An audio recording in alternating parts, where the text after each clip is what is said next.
ശബരിമലയിൽ ദുരൂഹത തീരുന്നില്ല. ശ്രീകോവിലിന് മുന്നിലെ ദ്വാരപാലക ശില്പങ്ങളിലെ സ്വർണ്ണപ്പാളികൾ തട്ടിയെടുത്തുവെന്ന് ആരോപണമുയരുകയാണ്. 2019 നവീകരണത്തിന് കൊണ്ടുപോയ പാളിയല്ല തിരികെ കൊണ്ടുവന്നതെന്നാണ് വെളിപ്പെടുത്തൽ. തൂക്കത്തിൽ കുറവുണ്ടായതിനും അളവിൽ വ്യത്യാസം വന്നതിനും കാരണം ഇതാണെന്നും ചിത്രങ്ങൾ പരിശോധിച്ചാൽ തട്ടിപ്പ് വ്യക്തമാകുമെന്നും തട്ടാവിള കുടുംബാംഗം മഹേഷ് പണിക്കർ ആരോപിച്ചു. ശബരിമലയിൽ പഞ്ചലോഹ വിഗ്രഹം നിർമ്മിച്ചത് തട്ടാവിള കുടുംബമാണ്. ചെമ്പിൽ തങ്കപ്പാളി ഒട്ടിച്ചിരിക്കുന്ന രീതിയിലാണ് വിജയ് മല്യ സ്പോൺസർ ചെയ്തത്. അതല്ല തിരികെ വന്നിരിക്കുന്നത്. അതിന്റെ മോൾഡ് എടുത്ത് മറ്റൊന്ന് ഉണ്ടാക്കിയിരിക്കുകയാണ്. തങ്കത്തിന് വേണ്ടിയല്ല പാളികൾ തട്ടിയെടുത്തിരിക്കുന്നത്. ഇത് അയ്യപ്പന്റെ മുന്നിൽ വർഷങ്ങളോളം ഇരുന്നതാണ്. ഈ പാളികൾ കൈവശം വച്ചാൽ വലിയ ഐശ്വര്യം വരും എന്ന് പറഞ്ഞ് കോടികൾക്ക് വിൽക്കാം. ഇവിടെ നടന്നിരിക്കുന്നത് വിശ്വാസ കച്ചവടമാണ്. ഇതേക്കുറിച്ച് അന്വേഷണം വേണം, മഹേഷ് പണിക്കർ പറഞ്ഞു.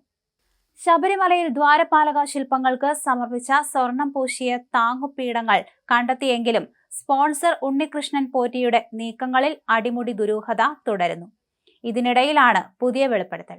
ശബരിമലയിലെ ദ്വാരപാലക ശില്പങ്ങളിലെ സ്വർണം പൂശിയ പീഠം കാണാതായ സംഭവത്തിലെ അന്വേഷണം സ്പോൺസറായ ഉണ്ണികൃഷ്ണൻ പോറ്റിയിലേക്ക് നീളുകയാണ്.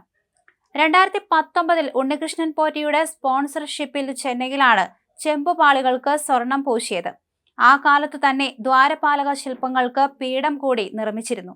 ഇവ ജീവനക്കാരനായ കോട്ടയം ആനിക്കാട് സ്വദേശി വാസുദേവൻ വഴി ശബരിമലയിലേക്ക് എത്തിച്ചെങ്കിലും അളവിലുള്ള വ്യത്യാസം കാരണം സ്ഥാപിക്കാനായില്ല.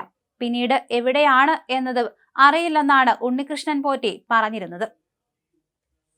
വാസുദേവൻ തന്നെ ഇത് സൂക്ഷിക്കുകയായിരുന്നുവെന്നും സ്വർണ്ണപ്പാളി വിവാദം വന്നതോടെ സഹോദരി മിനി ദേവിയുടെ വീട്ടിൽ എത്തിക്കുകയായിരുന്നു എന്നാണ് വിവരം.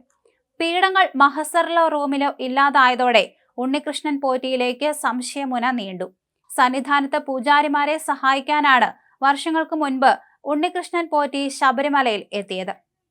ദ്വാരപാലക ശില്പങ്ങൾക്ക് സമർപ്പിച്ച സ്വർണം പൂശിയ താങ്ങുപീഠങ്ങൾ കണ്ടെത്തിയെങ്കിലും സ്പോൺസർ ഉണ്ണികൃഷ്ണൻ പോറ്റിക്കെതിരെ ആരോപണം ശക്തമാണ്. അഴിച്ചെടുത്ത ദ്വാരപാലക ശില്പങ്ങൾ സ്വർണം പൂശാൻ ഉണ്ണികൃഷ്ണൻ പോറ്റി ചെന്നൈയിൽ എത്തിച്ചത് 1 മാസം കഴിഞ്ഞാണെന്ന് 2019 കാലത്ത് തിരുവാഭരണ കമ്മീഷണറായിരുന്ന RG രാധാകൃഷ്ണനും വെളിപ്പെടുത്തിയിരുന്നു.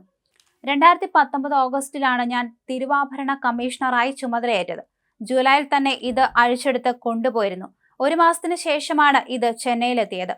ഇത്രയും ദിവസം ഇത് എവിടെയായിരുന്നു എന്നതിന് രേഖകളില്ല. ചെമ്പുപാളികൾ ഇളക്കി തൂക്കം നോക്കി ഉണ്ണികൃഷ്ണൻ പോറ്റിക്ക് സ്വർണം പൂശുന്നതിനായി കൈമാറണമെന്ന് ദേവസ്വം ബോർഡ് ഉത്തരവിറക്കിയിട്ടുണ്ട്. പത്മകുമാറാണ് അന്ന് ദേവസ്വം ബോർഡ് പ്രസിഡന്റ്. ദേവസ്വത്തിലിരിക്കുന്ന വസ്തു എന്തടിസ്ഥാനത്തിലാണ് ഇങ്ങനെ നൽകിയതെന്ന് അറിയില്ല. RG രാധാകൃഷ്ണൻ വിശദീകരിച്ചിരുന്നു. ഇതിന് പിന്നാലെയാണ് മഹേഷ് പണിക്കരുടെ വെളിപ്പെടുത്തൽ. ദ്വാരപാലക ശില്പങ്ങൾ സ്വർണമാണെന്നായിരുന്നു പറഞ്ഞിരുന്നത്. എന്നാൽ അതിനെവിടെയും തെളിവില്ല. ദേവസ്വം ബോർഡ് ഉണ്ണികൃഷ്ണൻ പോറ്റിക്ക് കൈമാറണമെന്ന് ഇറക്കിയ ഉത്തരവിൽ ചെമ്പ് എന്നാണ് പറഞ്ഞിരിക്കുന്നതെന്നും ആരോപണം ഉയർന്നിരുന്നു. ശബരിമലയിൽ പീഠങ്ങൾ നൽകിയെന്നും അവിടെ നിന്ന് കാണാതായെന്നായിരുന്നു ഉണ്ണികൃഷ്ണൻ പോറ്റിയുടെ നിലപാട്. കാണാതായെന്ന് പറഞ്ഞ പീഠങ്ങൾ ഉണ്ണികൃഷ്ണന്റെ സഹോദരിയുടെ വീട്ടിൽ നിന്ന് ദേവസ്വം വിജിലൻസ് കണ്ടെത്തിയതോടെ ദുരൂഹത കൂടി. ഇതിന് പിന്നാലെയാണ് കൂടുതൽ വെളിപ്പെടുത്തൽ വരുന്നത്. ആറന്മുള സ്ട്രോങ് റൂമിൽ സൂക്ഷിക്കുന്ന ശബരിമലയിലെ സ്വർണം ഉൾപ്പെടെയുള്ളവയുടെ സൂക്ഷിപ്പുകാരൻ തിരുവാഭരണം കമ്മീഷണറാണ്. വഴിപാടായി കിട്ടുമ്പോഴും വിശേഷ ദിവസങ്ങളിൽ പൂജയ്ക്ക് കൊണ്ടുപോകുമ്പോഴും അറ്റകുറ്റപ്പണിക്ക് നൽകുമ്പോഴും തൂക്കം ഉൾപ്പെടെയുള്ളവ മഹസറായി രേഖപ്പെടുത്തി സൂക്ഷിക്കണമെന്നാണ് വ്യവസ്ഥ. ഇതെല്ലാം അട്ടിമറിക്കപ്പെട്ടു. ദേവസ്വം ബോർഡിലുള്ളവരുടെ സഹായമില്ലാതെ ഇതൊന്നും നടക്കില്ല എന്നതാണ് വസ്തുത.